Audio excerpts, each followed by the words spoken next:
This conversation is taking place at the Delaware Art Museum. I'm talking today with Marianne Elschlager.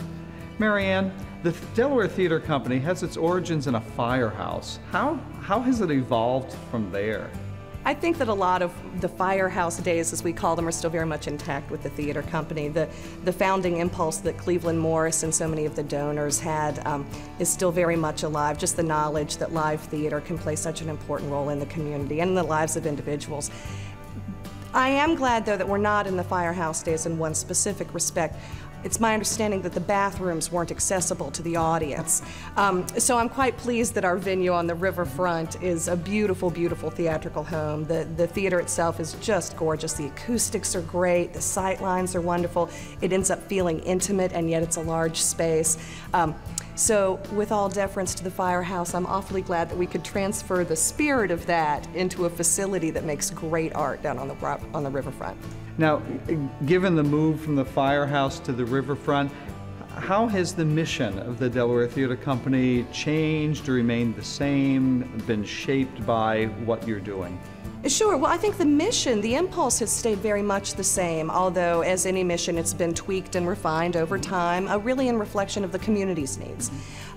So education work, for instance, has always been a strong hallmark of what the theater company does. It's currently part of our mission.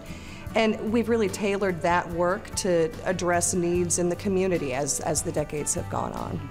Now, you certainly have both a regional and a national reputation for the education programming of the theater company. Could you elaborate on that? The work Charlie Conway has done as our Director of Education and Community Engagement was one of the things that drew me to the Delaware Theater Company. It really is remarkable work. Charlie and his staff work all throughout the community. We help students who want to explore their own dramatic talents and perhaps end up on Broadway, or perhaps just learn a little bit more about critical thinking. But also we spend a lot of time with youth at risk at the Ferris School for Boys specifically. We have wonderful collaborative relationships with the staff there, with those who are cognitively disabled and kids on the autism spectrum.